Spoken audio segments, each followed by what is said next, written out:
राज्य सरकार वास्तव में छात्रों के बारे में एक निर्णय और एक ठोस निर्णय लेना चाहती है तो कठिनाई कुछ भी नहीं है।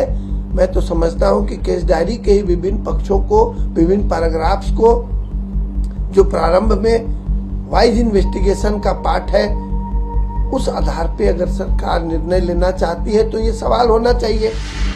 आज की जो प्रेस कॉन्फ्रेंस है वो इस विषय पर है क्योंकि मुझे छात्रों की ओर से और अन्य सोर्सेज से भी ये पता चला कि राज्य सरकार वास्तव में छात्रों के बारे में एक निर्णय और एक ठोस निर्णय लेना चाहती है और शायद वो ऐसे लीगल एडवाइस की अपेक्षा कर रही है कि आखिरकार सीजीएल की परीक्षा के संबंध में वो कोई निर्णय ले तो कैसे ले। ये भी समझ में आया, सुनी सुनाई बातें हैं कि कोर्ट में चूंकि मामला सब जुडिस है, कोर्ट से संबंधित है, इसलिए सीजीएल की परीक्षा को या नियुक्तियों को रद्द नहीं किया जा सकता है और मामले में जो है वो उलझन है। मैं आपके माध्यम से एक सलाह देने के लिए राज्य सरकार को, यदि वो मानती है और ऐसी परिस्थिति में जब छात्रगण जो है वो आंदोलन कर रहे हैं, छात्रों की काम पढ़ाई करना है, चरित्र बनाना है, वे समाज को चलाने के लिए युवा हैं, समाज को चलाएंगे, बच्चे हैं, वे हमारा भविष्य है। तो ऐसी परिस्थिति में मुझे लगा कि ये उचित होगा कि मैं आपके माध्यम से सरकार को अपनी जो विचार है, अपने विचार हैं वो पहुंचाऊं। देखिए, सीजीएल की परीक्षा एक ऐसा विषय रहा जो मेरे एडवोकेट के करियर का एक इम्पोर्टेंट केस बना। इस मामले में जब सीजीएल की परीक्षा जिसके संबंध में अभी बात हो रही है, उससे पहले भी वो 2023 में परीक्षा हुई थी और इसी तरह से उस परीक्षा में भी पेपर लीक की बातें प्रकाश में आई थी और चूंकि इंटरनेट इत्यादि जो है वो चल रहा था, सस्पेंडेड नहीं था, तो छात्रों ने जो है वो एग्जामिनेशन शुरू होने के पहले ही जेएसएससी को सूचनाएं प्रेषित कर दी थी और वो एग्जामिनेशन जो है वो रद्द हो गया था। पुनः एक लंबे समय के बाद बस 2024 में ये परीक्षा दोबारा कराई गई। फिर इस बार जो 2024 में परीक्षा हुई उसमें एग्जामिनेशन के 2 दिन पूर्व एक विचित्र प्रकार से आंसर्स लीक थे। आंसर्स लीक मैं इसलिए कह रहा हूं कि एक अलग सा डिवाइस अडॉप्ट किया गया। जैसे मैं एग्जाम्पल के तौर पे आपको बताना चाहता हूं कि क्वेश्चन नहीं था और उसके 4 ऑप्शन में से 3 ऑप्शन भी नहीं थे, सिर्फ एक ऑप्शन वो दिया हुआ था। जैसे फॉर एग्जाम्पल मैं बताना चाहता हूं कि सूरज पूरब में उगता है, ये सभी जानते हैं, लेकिन अगर ये क्वेश्चन के फॉर्म में हो तो सूरज डैश दिशा में उगता है, पूरब लिख दिया गया, पश्चिम, उत्तर, दक्षिण उड़ा दिया गया, क्वेश्चन भी गायब है, सिर्फ पूरब है। इसी तरह से कोई मैथ्स का क्वेश्चन है तो 3√2, अब 3√2 जो है वो कई सारे मैथमेटिकल क्वेश्चंस का आंसर हो सकता है, परंतु 3√2 एक ऑप्शन लीक किया गया। यदि क्वेश्चन ही नहीं है और बाकी तीनों ऑप्शन नहीं है और सिर्फ 3√2 लीक्ड है, तो इससे यह समझा जाना चाहिए कि इसी तरह से 120 आंसर्स या डिफरेंट सोर्सेस में कुछ कम या अधिक संख्या में आंसर्स लीक थे। कोई छात्र यदि जाएगा परीक्षा में बैठेगा तो कहीं भी उसको 3√2 मिलेगा तो उसको टिक करेगा, कहीं भी पूरब मिलेगा तो टिक करेगा। इसी तरह से सारे आंसर्स थे, चाहे वो किसी भी विषय के हों। इस तरह से एग्जामिनेशन शुरू होने के 2 दिन पहले आंसर्स सर्कुलेट हो रहे थे, लीक थे, और नेपाल में इस तरह का एक कैंप चल रहा था जहां काफी सारे संख्या में छात्रों को बुला करके और आंसर्स रटाए गए। जब न्यायालय की फटकार लगी तो FIR इंस्टीट्यूट हुआ। FIR इंस्टीट्यूट आदेश जब हुई कोर्ट की तब हुआ और उस विषय पे इन्वेस्टिगेशन आरंभ हुई। मैं जरूर कहना चाहता हूं कि प्रारंभ में इन्वेस्टिगेशन सही दिशा में चल रही थी। काफ़ी सारे साक्ष्य जो है वो केस डायरी में उल्लेखित हैं। कई सारे एक्यूज जो थे उनके कन्फेशनल स्टेटमेंट्स उपलब्ध हैं। ऐसे भी कन्फेशनल स्टेटमेंट्स उपलब्ध हैं जब एक छात्र कन्फेस करके कह रहा है कि 120 क्वेश्चंस 120 आंसर्स मुझे रटाए गए थे और या 150 आंसर्स रटाए गए थे, उसमें 120 आंसर्स सटीक तौर पर एग्जामिनेशन में मिले। ये मैं बता रहा हूं वैसे छात्रों की बात, वैसे एक्यूज की बात जो परीक्षा से सरोकार रखते थे और उनको पेपर लीक का या आंसर लीक का लाभ मिला था। वो कन्फेशनल स्टेटमेंट में आया। नेपाल के अतिरिक्त नियामतपुर एक जगह है वेस्ट बंगाल में, वहां पे भी इसी तरह का कैंप चल रहा था और छात्रों के पास भी बहुत सारे साक्ष्य थे। प्रारंभ में इन्वेस्टिगेशन सही चल रही थी। पुलिस ने कोर्ट की फटकार के बाद या CID ने एक पब्लिक नोटिस जारी की। काफ़ी सारे छात्रों ने अपने अपनी ओर से साक्ष्य जो है वो CID को भेजे। उसमें काफ़ी सारे साक्ष्य ऐसे थे जिन पे विचार करना था, जिसमें इन्वेस्टिगेशन की जानी थी। इन्वेस्टिगेशन चल रही थी और इस तरह से लगभग 1.5 वर्ष बीत गए। इस एग्जामिनेशन के रिजल्ट पर स्टे लगा रहा। न्यायालय ने बार बार आदेश पारित किए और बार बार JSSC जो है या राज्य सरकार स्टे वेकेशन की मांग करती रही। राज्य सरकार ने 1.5 साल के उपरांत कतिपय कारणों से, जो मैं यहाँ आपके सामने नहीं बताना चाहता हूँ, अपने इन्वेस्टिगेशन की दिशा बदल ली और अब वो एफिडेविट के जरिए बताना शुरू कर दिए कि ये जो लीक है ना, ये व्यापक नहीं है, ये बहुत ज्यादा वाइड स्प्रेड लीक नहीं है। तथ्य ये था कि डायरी में सारे साक्ष्य उपलब्ध थे, सारे एविडेंसेस उपलब्ध थे, परंतु कोर्ट के सामने जो एफिडेविट्स दायर की गई उसमें अपनी मैथमेटिक्स दिखाते हुए ये कहा गया राज्य सरकार और JSSC के द्वारा कि नहीं कोई आंसर या क्वेश्चन लीक नहीं है।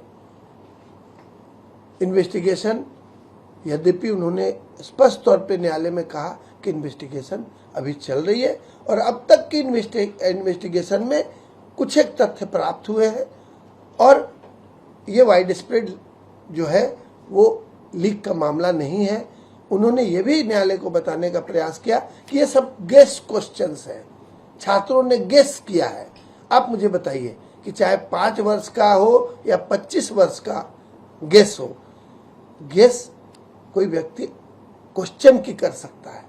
यदि क्वेश्चन गायब है, 4 में से 3 ऑप्शंस भी गायब है, तो आप बताइए एक आम आदमी, एक बेवकूफ किस्म का आदमी भी ये समझ पाएगा कि किस प्रकार से, किस तरह से गेस एक आंसर का ही किया जाएगा।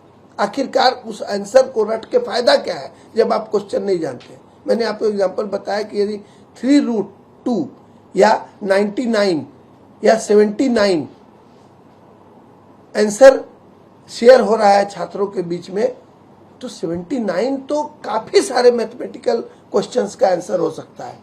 तो आखिर वो 79 कोई छात्र जो है वो आपस में शेयर क्यों करेगा? जाहिर सी बात है, चूंकि घटनाक्रम एग्जामिनेशन के 2 दिन पहले का था, राज्य सरकार या इनकी एजेंसियों को जांच गंभीरता से करनी थी। उन्होंने प्रारंभ में जांच भी की, परंतु जांच कालांतर में इन्होंने ढंग से नहीं किया, मैं कह सकता हूँ। न्यायालय भी थक चुकी थी न्यायालय ने भी इनकी बात को माना। राज्य सरकार के आग्रह को मैं कहूँगा कि राज्य सरकार ने स्वीकार किया, माननीय न्यायालय ने स्वीकार किया और माननीय न्यायालय ने यह स्पष्ट तौर पे कहा कि ये लीक जो है ये वाइड स्प्रेड नहीं दिखाई देती है। महत्वपूर्ण बात यह है कि सिर्फ 2000 से कुछ अधिक सीटों पे नियुक्तियां होनी थी, तो वाइड स्प्रेड जो लीक है वो 1-1.5 लाख लोगों के बीच में नहीं होगा। यदि 50% यानी 1000 छात्रों के बीच में ये अगर आंसर सर्कुलेट हो गए थे तो जांच इतनी गंभीर नहीं थी। इसकी जांच के सूत्र जो इन्फॉर्मेंट है, राज्य सरकार की कठिनाई जो है उसका निदान मेरे पास इस प्रकार से है कि जब राज्य सरकार को इन नियुक्तियों को करने की अनुमति ही इस आधार पर दी गई है कि इन्वेस्टिगेशन पूरी की जाएगी 6 माह में, और यदि इस मामले में फर्दर कुछ पाया जाता है तो नियुक्तियां रद्द की जा सकती हैं। तो यदि आपके अधिकारियों ने इस मामले में कुछ नहीं ही पाने की मंशा बना रखी है तब तो मैं कुछ नहीं कह पाऊंगा, परंतु यदि राज्य सरकार की मंशा छात्रों के साथ उनके दुख को शेयर करने की है तो कठिनाई कुछ भी नहीं है। मैं तो समझता हूं कि केस डायरी के ही विभिन्न पक्षों को, विभिन्न पैराग्राफ्स को, जो प्रारंभ में वाइज इन्वेस्टिगेशन का पार्ट है, उस आधार पे अगर सरकार निर्णय लेना चाहती है तो ये सवाल होना चाहिए कि आखिरकार इसकी इन्वेस्टिगेशन डाइवर्ट क्यों हुई। वैसे सारे लोग जो इस एग्जाम से लाभान्वित हुए उनको क्यों बचाने की कवायद हो रही है, वैसे लोगों के बारे में क्यों जानकारियां इकट्ठा नहीं की गई अभी तक। यदि राज्य सरकार इस मामले में अड़ी हुई है कि कुछ नहीं ही करना है तो उसके पीछे भी उनके पास एक स्ट्रॉन्ग तथ्य होना चाहिए। परंतु ये कह देना कि ये मामला न्यायालय से संबंधित है, न्यायालय के आदेश से जो है आच्छादित है, इसलिए निर्णय लेने में कठिनाई हो रही है, तो ये मुझे हंसी आती है कि आखिरकार ऐसी नियुक्ति जो है जिसको न्यायालय ने ही कहा है कि ये नियुक्ति subject to investigation in the case रहेगी, तो कठिनाई कहाँ है। आप इन्वेस्टिगेशन पूरी कर देते, आप इन्वेस्टिगेशन पूरी करके जो है वो उचित निर्णय ले लेते। एक तो ये है विषय। दूसरा विषय जो मेरे आत्मा से जुड़ा है, मेरे दिल से जुड़ा है, वो ये है कि जेएसएससी या जेपीएससी किस प्रकार से काम कर रही है कि नियमावलियां जो हैं उन्हीं का उल्लंघन हो रहा है, विज्ञापन की शर्तों का उल्लंघन हो रहा है। एक मामला आचार्य, सहायक आचार्य की नियुक्ति से संबंधित है। चूंकि सिंगल बेंच ने उसमें आदेश पारित कर दिया है इसलिए मैं आपके समक्ष उसे शेयर कर सकता हूं।